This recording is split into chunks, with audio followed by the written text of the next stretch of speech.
So basically the f string is used to read the string faster and in a readable and convenient manner.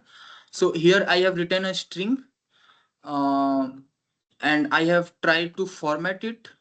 So we get the output as like this, that my name is Shivam and I am 21 years old. So it is an easier way and convenient to read also, and that's why we use the formatting and f strings. Placeholders and modifiers. To format values in an f string and add placeholders. A placeholder can contain variables, operations, functions, and modifiers to format the value. As I have shown you here, that in this curly braces, I have written the name variable name,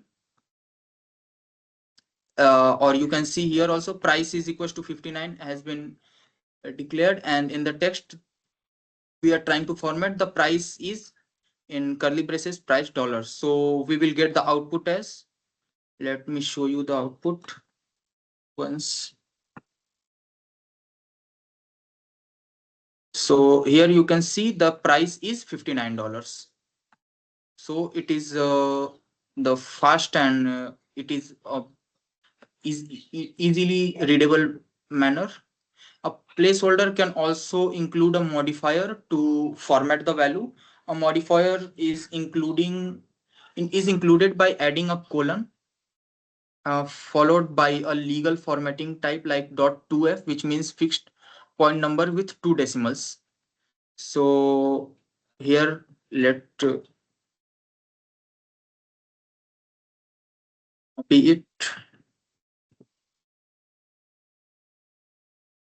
So here we are getting .2f means we get the value up to two decimal places. So here we are getting the value as after decimal we get two zeros.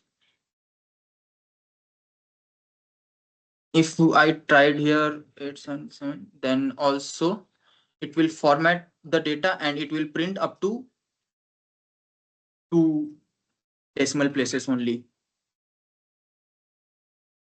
You can also format a value directly without keeping it in a variable. So directly also we can format it by just putting the value here 95 colon dot 2f, then it will just format it and provide us the data. Perform operation in f string. You can perform Python operations inside the placeholder.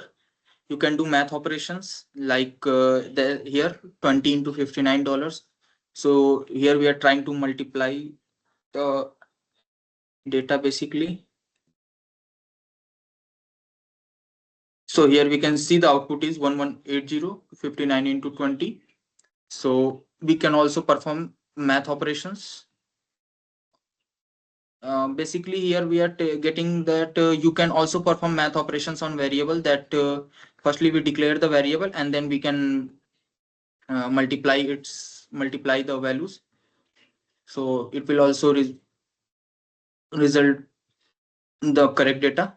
You can perform if else statement inside the placeholder. So return expensive if the price is over 50, otherwise return cheap. So let's try this.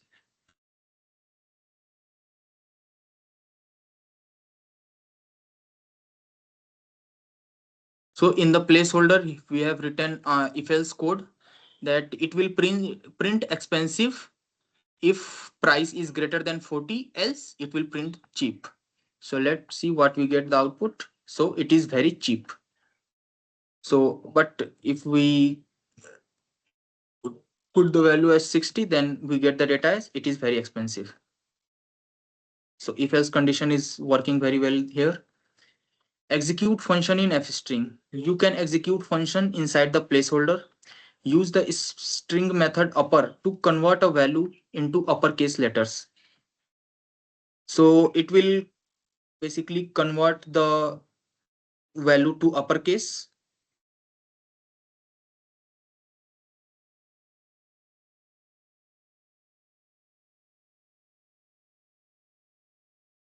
Here you can see that it has converted the values to uppercase.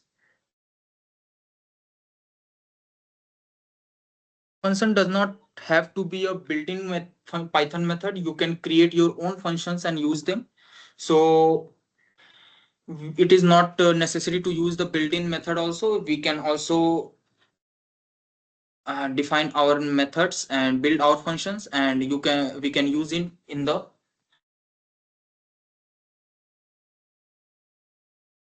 placeholder. So let's try it also. So firstly, we are making a method my converter, and we get the returning the value as variable x multiplied by value 0.3048. So here we get a text, the plane is flying at a, and we are using the placeholder and using the method inside it, and having the value of x as 30,000. So mm, it didn't print anything.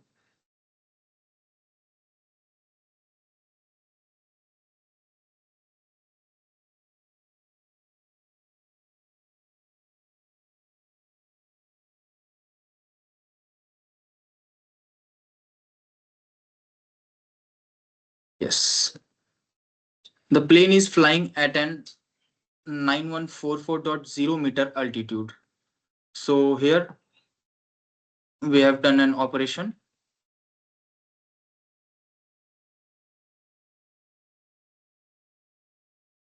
Some more modifiers are there. At the beginning of this chapter, we explained how to use the .2f modifier to format the number into a fixed point number with two decimals. There are several other modifiers that can be used to format values.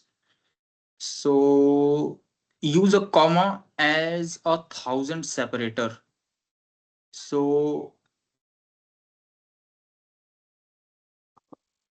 let's try it also. See here, after thousand, we get a comma here.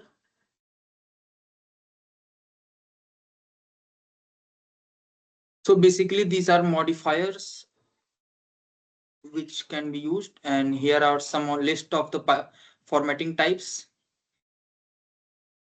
It will left align the result,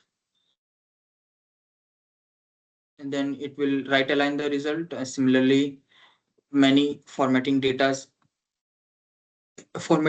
are there.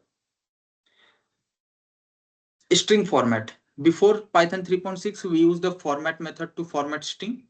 The format method can still be used, but f string are faster and the preferred way to format string. The next example in the page demonstrate how to format string with the format method. The format method also use curly braces as placeholder, but the syntax is slightly different. So let's see what is the syntax. So this is the syntax you when we are using the f string, and when we are using the format method, then the syntax is like that: text dot format and then price.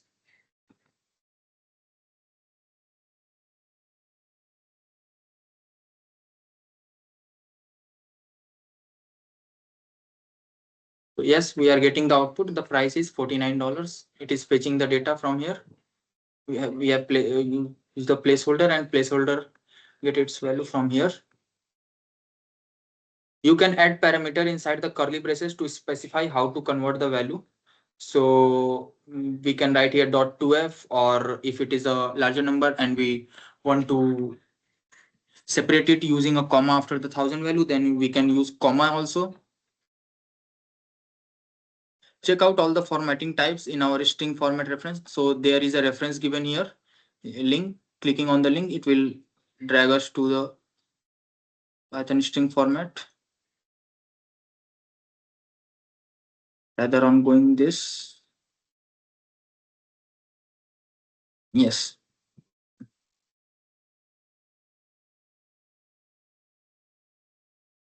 multiple values. If you want to use more values, just add more values to the format method. So we can also use, if we have more values, then we can use it after separating, after just putting a comma, we can add it and print it.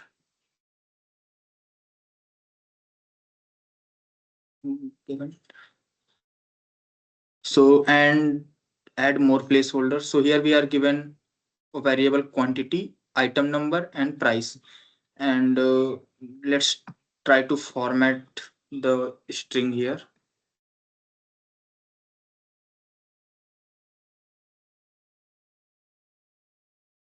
So here we get I want, then first we have written the quantity, so it will occupy the space of first holder. So it will fetch the data as 3. Then I want 3 pieces of item number. Then second placeholder, getting the variable item number value has is 567. So I want 3 pieces of item number 567 for $49. Then here dot 2f represent that I want the value up to 2 decimal places.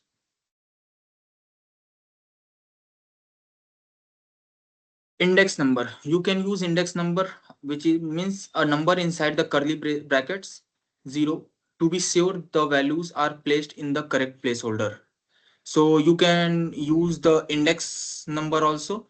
So here we can see that we have used 0, 1, and 2 here to give an index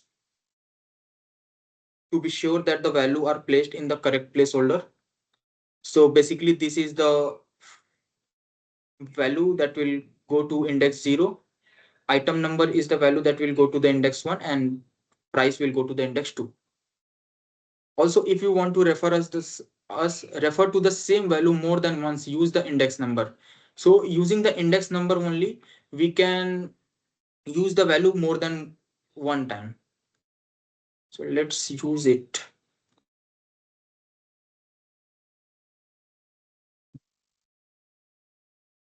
So here we can see the text is his name is, then we get the index number as 1. So it will print the name as age. Sorry, it will print the name as John. Sorry, the indexing is starting from 0. So his name is index number 1 means name. So name is John. So his name is John. And again, we are putting the index number 1. Then it will print John again. And is index number 0 basically means age. Then it is John is 36 years old. So using the index number in the placeholder, we can refer to the same value more than once. Named index. You can also use named indexes by entering a name inside the curly brackets like car name. But then you must use names when you pass the parameter value text.format car name is equals to false. So let's try it.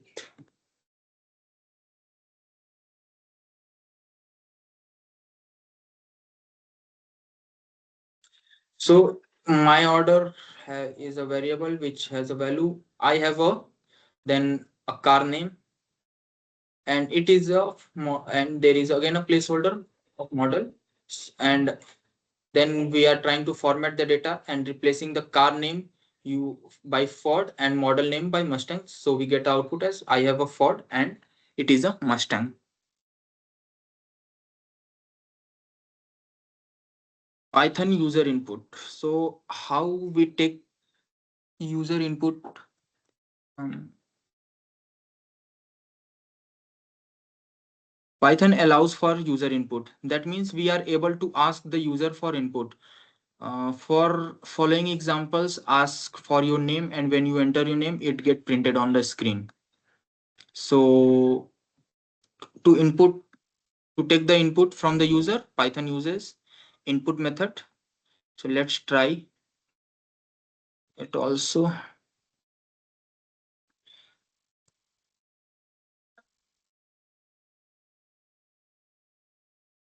So here it is asking for enter my name. Then when I enter my name.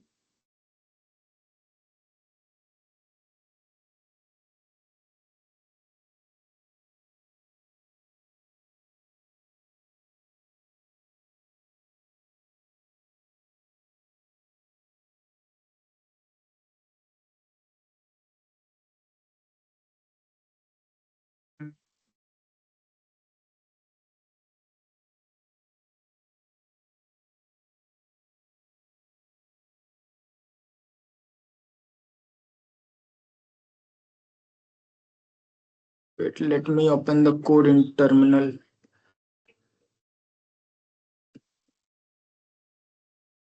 So here I will write the name, and when I print center, I will get the output as hello Shivam. So my input name Shivam is then going to the placeholder name, and then we get the output as hello and then name. Python stops executing when it comes to the input function and continues when the user has given some input. So basically, when an input function is occurred, the Python stop executing and it will continue again when the user has given some input. Using prompt in the example above, the user had to input their name on a new line.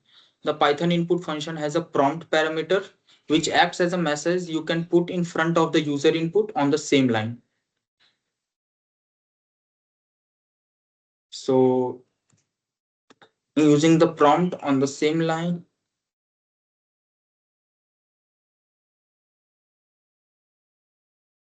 mm, there is an indent problem. Why it is an error here?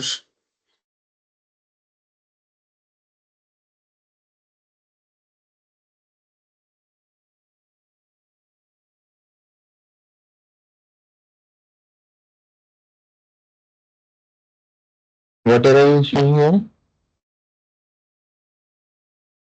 Yes, sir. What is the error? Sir, can't able to hear. What is the error? Is there any error in this when you are executing the Sir, code? yes, sir. It is unterminated f string literal.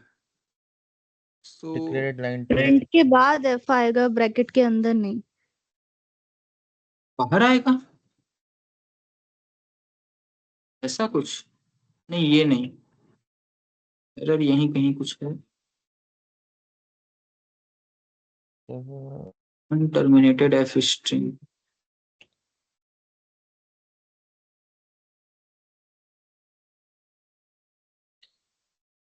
I Yeah. think this is the error. Yes. So here it is asking for my name in the same line. So Bracket was not there, right? Or bracket was not properly closed. sir, it was an error from their side only. They have given an false output. Okay, okay. So, They haven't closed the double quotes here. yes, yes, they have not closed it. So here in when firstly I was entering my name, then it has told me to enter in the next line. But here I am able to enter my name in the first line only due to this formatting. So when I enter my name, then I will get the output as hello Shivam.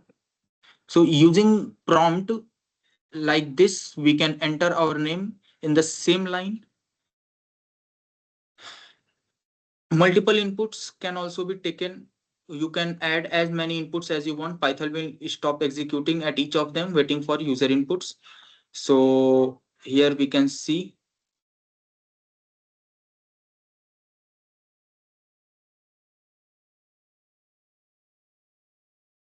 Hmm.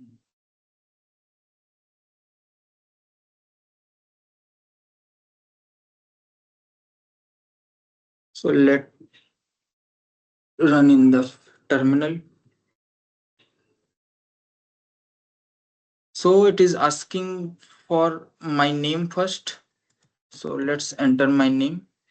Then what it is asking for, what is my favorite animal?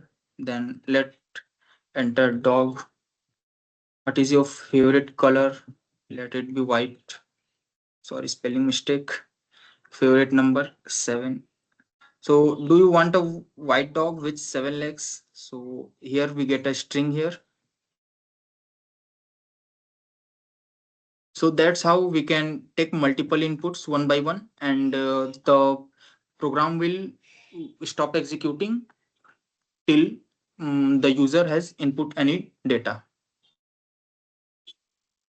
Input number. The input from the user is treated as a string. Even if in the above example you can input a number, the Python interpreter will treat it as a string.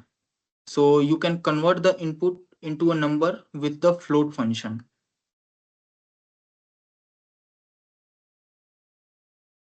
To find the square root, the input has to be converted into a number first.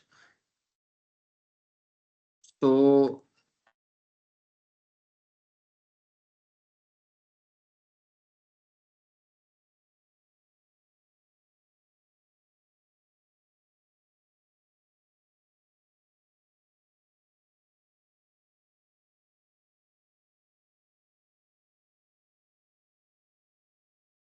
let me enter a value that is easily divided 64 only.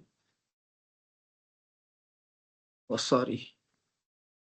We here haven't imported math function.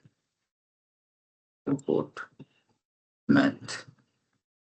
Now let's again import the value as 64. The square root of 64 is 8.0.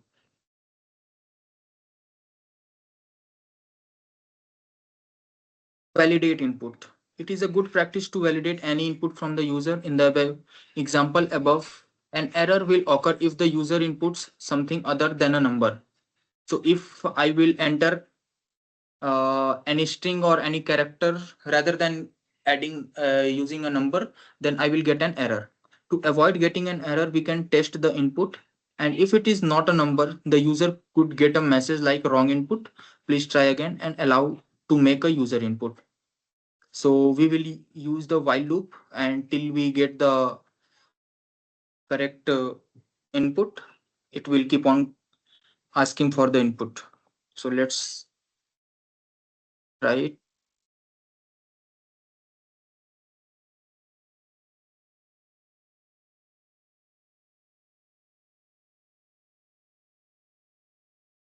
So it is asking me to enter a number. So if I will enter 4 here, then it will print me thank you. Means I have entered a number, so there is no error, and it will print me thank you. What if I print anything else? So if I will print here yes, so wrong input, please try again. If I will again print okay, then it will again keep on printing wrong input, please try again, until and unless I will print any number here. So when I input number 5, then it will print thank you. So this is validate input. The last one is Python virtual environment. So what is a virtual environment? Basically, a virtual environment in Python is an isolated environment on your computer where you can run and test your Python projects. So it allow you to make project specific dependency without interfering with other project or the original Python installation.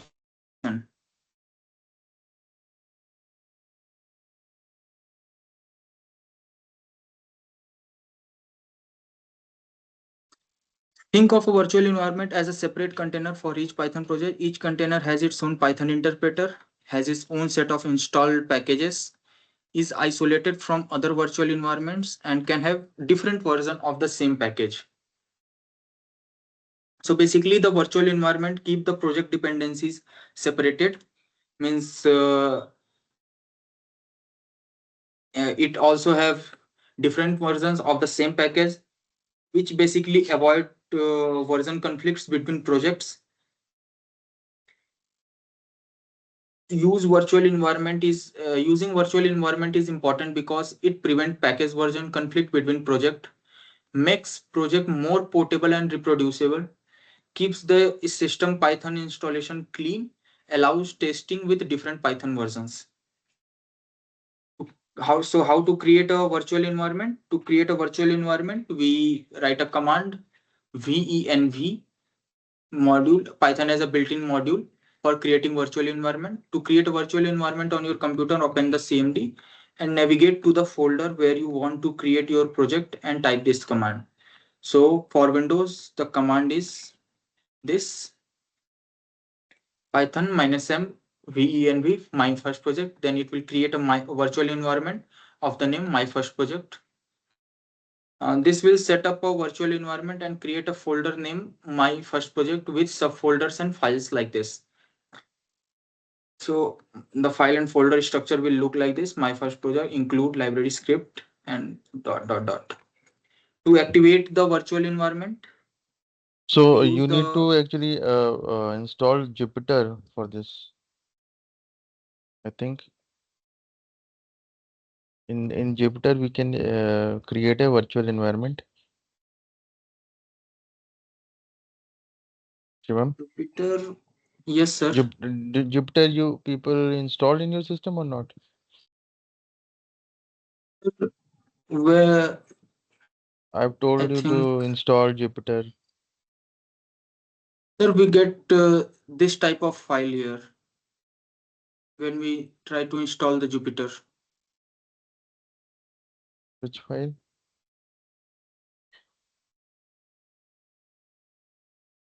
Jupyter source file and a folder like this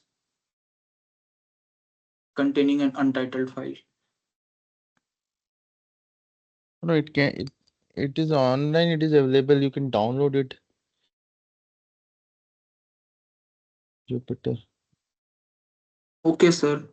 Basically, I From have where you seen the go? video that you have marked, sir. The video that you have sent us in our group. That process I have only followed.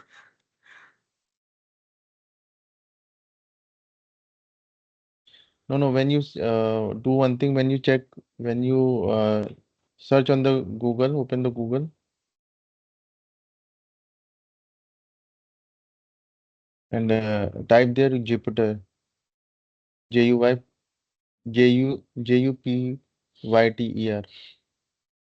Yeah, Jupyter notebook download. I think it has such as something else.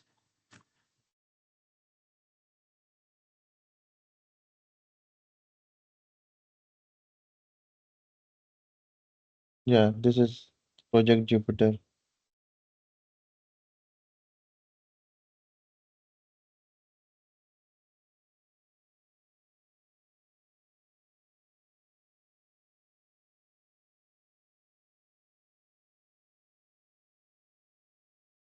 No, no, I think this is not the. I let me show you. Let me show you. I'm sharing my screen.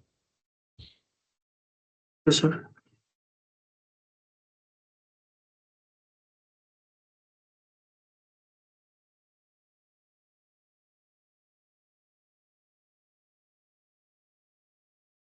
My screen is visible. Yes, sir.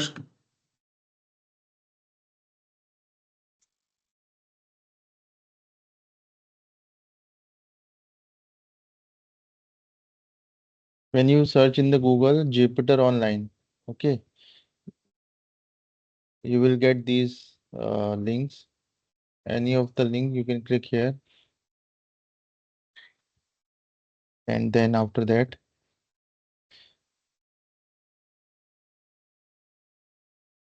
here it one option is coming install the notebook, okay, and another is coming install Jupyter Lab. So you can also try it on browser, but in browser it will be heavy. Better you can download it and then install it on your system. I think I already have Jupyter. Jupyter Notebook app.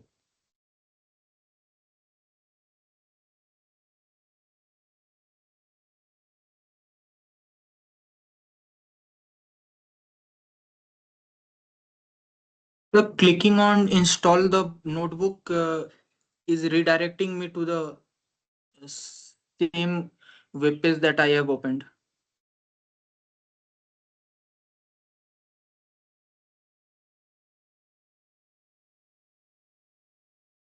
On the same web page. I think not Jupyter Anaconda is there, I think.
Don't download Jupyter, write Anaconda.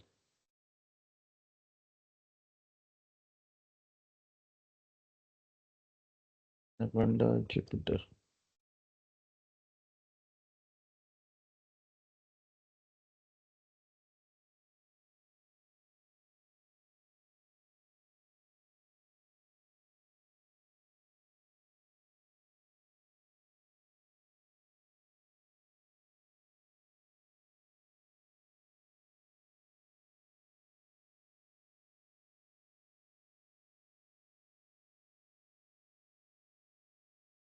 And this Anaconda you need to download. Under the Anaconda you will get the Jupyter file.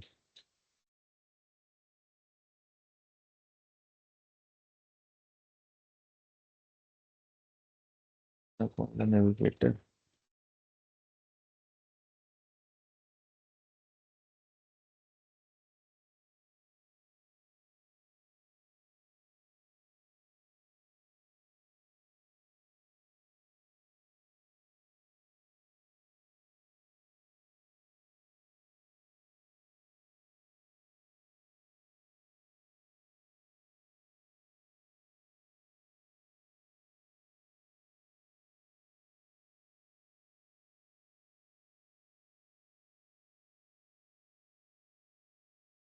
So you understand you need to download Anaconda. Hello, am I audible? You are audible. Yes, yes. And my screen is visible, right? Yes, sir. Yeah. So install Anaconda in your system. Let it be open. It is opening. It takes some time to open. Sir, we will install the distribution installer or mini conda installers. It is giving us two options here. Mm-hmm. Not distribution, mini.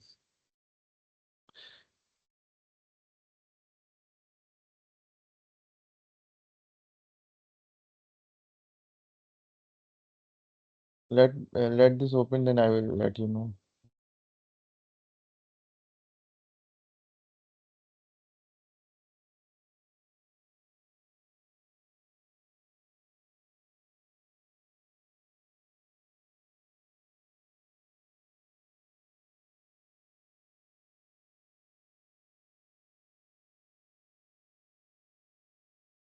Anaconda Navigator, this one. Can you see my screen? My screen is visible. Yes, sir. Hello? Yes, Yes, sir. sir. Your screen is visible. Yes, yes. So as you can see here, I have opened Anaconda. It is connecting basically. It is taking some time. Here we have a notebook also. We have a this Jupyter Lab also. So it contain everything basically. We also have R Studio, which is used for running the R language, which we will use in for the AIML.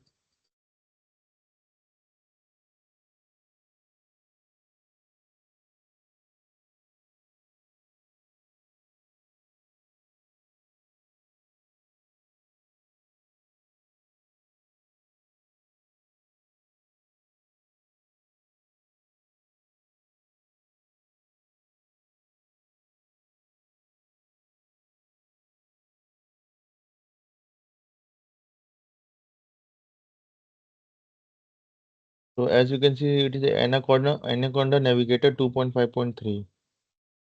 You can also check this and download it.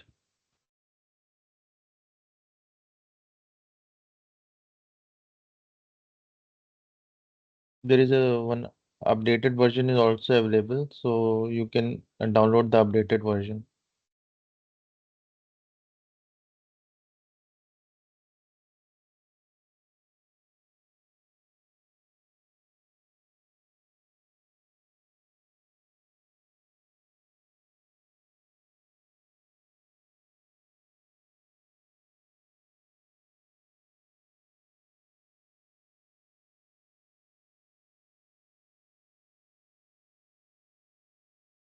It is a little bit heavy software actually,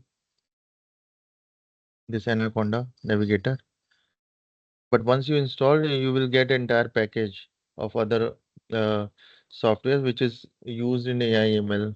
You need not to, separately install everything. Once you install this,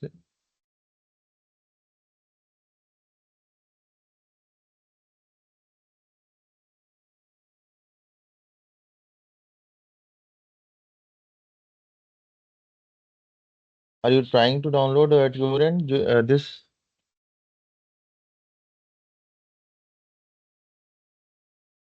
Yes, sir. I this have downloaded Anaconda? it. I am just Hmm. trying to set up. Yes, yes. So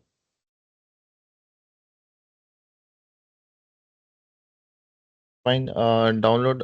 I want everyone to download it and set up on your system. Then what will we do? We will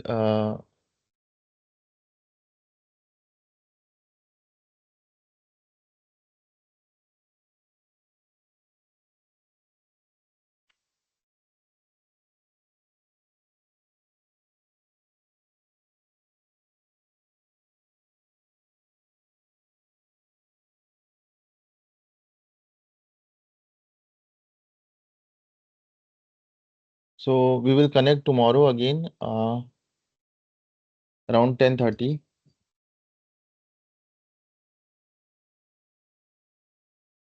So at as per just a minute. Mm.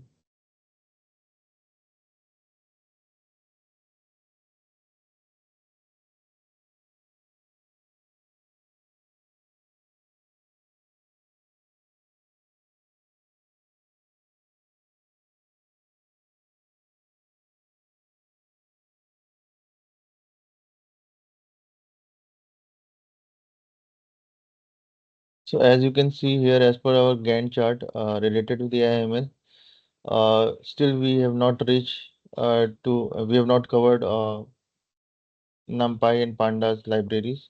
So that we have to cover. So tomorrow we will start from here. Then we will go for math which is required in ML, which is a statistic and linear algebra. We will learn this. Then we will develop one mini project on base using these Python libraries and linear statistics. Fine. Am I audible to everyone? Okay, Yes, sir. sir. Yes. Okay. So till now, whatever. Just a minute. I'm getting one call. Just a minute.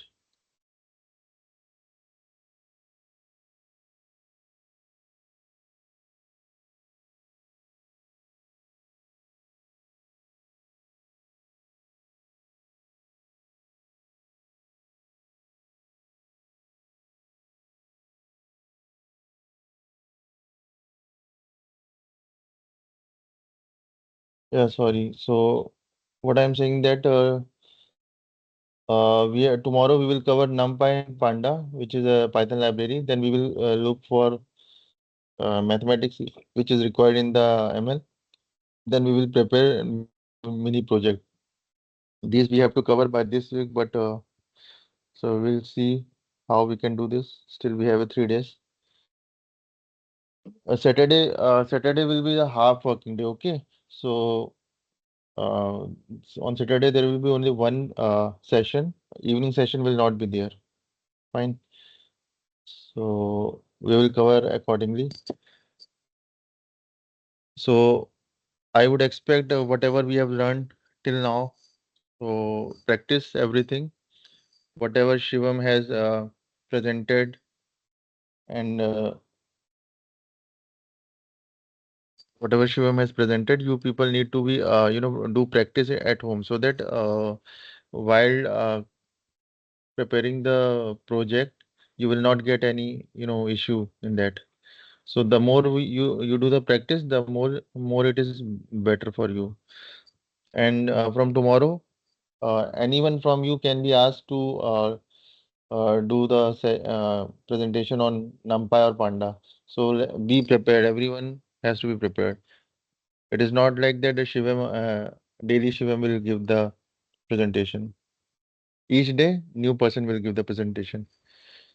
Okay, is it fine for all? Yes, sir. Okay. Yes, sir. So, so we are good here. Anyone has any doubt, any query? And just install this Anaconda in your system. Okay, fine. Hello, am I Sir, audible? sir, what Yes, type of mini project we will do in the first week? Yeah, so we will use using the data analysis that what project we will do, we will decide the project once we will cover the entire means this uh, Panda libraries and math. So we will decide what project we will do. It's a kind of a mini project which can be done in 1 or 2 days. Okay, it will not Okay, take much sir. time. So that I will let you know.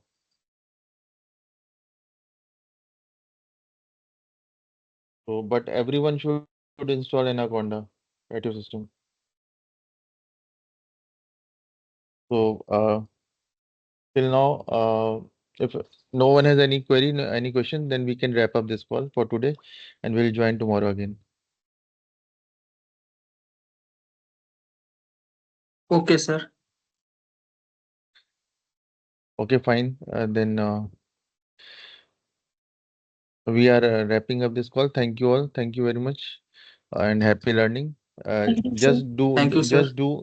Keep practicing all the thing which is already being covered. So it is good for our main project. It will be very helpful. So let's uh let's connect tomorrow. Okay. Thank you all. Bye.